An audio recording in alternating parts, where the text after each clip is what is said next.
4 বছরের বেশি সময় ধরে চলছে ইউক্রেন যুদ্ধ।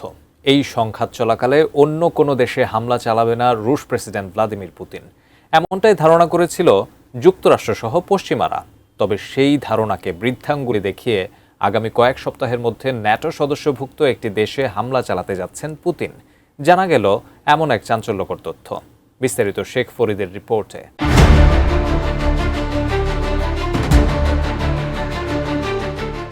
আগামী কয়েক সপ্তাহের মধ্যেই নেটো সদস্যভুক্ত কোনো একটি দেশের বিরুদ্ধে হামলা চালাতে পারেন রুশ প্রেসিডেন্ট ভ্লাদিমির পুতিন। এর লক্ষ্য হবে মূলত জোটের দৃঢ়তা পরীক্ষা করা। নতুন মার্কিন গোয়েন্দা প্রতিবেদনে এমন সম্ভাব্য পরিস্থিতির কথা বলা হয়েছে, যার মধ্যে সাইবার হামলা থেকে শুরু করে ছোট আকারের স্থল অভিযান পর্যন্ত রয়েছে। মার্কিন সংবাদ মাধ্যম দ্য ওয়াল স্ট্রিট জার্নাল জানিয়েছে, মার্কিন কর্মকর্তাদের ধারণা চলতি শরৎকাল থেকে 2029 সালের মধ্যে পূর্ব ইউরোপে সীমিত স্থল অনুপ্রবেশ, সাইবার হামলা কিংবা অন্যান্য উস্কানিমূলক কর্মকাণ্ডের মাধ্যমে রাশিয়া উত্তেজনা বাড়ানোর চেষ্টা করতে পারে।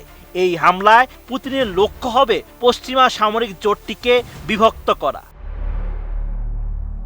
বসুন্ধরা টিস্যু, অশুদ্ধতার বিরুদ্ধে এক বিন্দুও ছাড় নয়। এর আগে মার্কিন গোয়েন্দাদের মূল্যায়নে বলা হয়েছিল, ইউক্রেন যুদ্ধে ব্যস্ত থাকায় রুশ প্রেসিডেন্ট ভ্লাদিমির পুতিন অন্য কোনো ফ্রন্টে হামলা চালাবেন না। তবে নতুন মূল্যায়নে সেই অবস্থানের পরিবর্তনের ইঙ্গিত পাওয়া গেছে। মার্কিন কর্মকর্তাদের ভাষ্য, উদ্বেগের বিষয় হলো পুতিন কোণঠাসা হয়ে পড়লে আরও বিপজ্জনক হয়ে উঠতে পারেন। সম্ভাব্য হুমকির পরিসর বেশ বিস্তৃত। এর মধ্যে রয়েছে কোনো ন্যাটোভুক্ত দেশে সাইবার হামলা, পরিচয় গোপন রাখা, সশস্ত্র গোষ্ঠী পাঠিয়ে কোনো ভূখণ্ড দখল করা কিংবা জোটটির পূর্বাঞ্চলীয় সীমান্তে সীমিত সামরিক অনুপ্রবেশ। এ ধরনের পদক্ষেপকে সবসময় অত্যন্ত অসম্ভব বলে বিবেচনা করছেন বিশ্লেষকরা, কারণ এতে ন্যাটোর আর্টিকেল 5 কার্যকর হওয়ার প্রশ্ন উঠবে।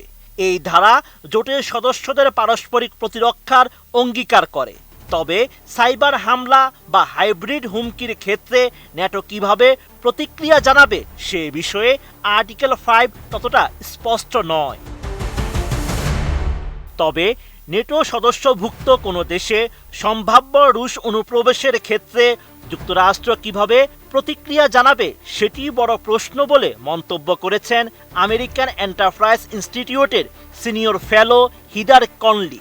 তিনি বলেন, প্রশ্ন হলো সেক্ষেত্রে যুক্তরাষ্ট্র কিভাবে প্রতিক্রিয়া জানাবে। নেটোর বিশ্বাসযোগ্যতাকে চ্যালেঞ্জ করা এবং যুক্তরাষ্ট্রকে তার মিত্রদের থেকে বিচ্ছিন্ন করা রাশিয়ার সবসময়কার একটি লক্ষ্য। রাশিয়ার সম্ভাব্য হামলা নিয়ে নেটোর মুখপাত্র কর্নেল মার্টিন ওডোনেল জানিয়েছেন, তারা সবসময় বিভিন্ন ধরনের সম্ভাব্য পরিস্থিতি নিয়ে চিন্তা করেন এবং সেগুলোর জন্য প্রস্তুতি নেন। নেটো পরিস্থিতি পর্যবেক্ষণ করছে এবং প্রয়োজন অনুযায়ী প্রতিরোধ ও প্রতিরক্ষার জন্য প্রস্তুতি নিচ্ছে, যার প্রমাণ নেটো অব্যাহতভাবেই দিচ্ছে। Sheikh Farid, ATN news.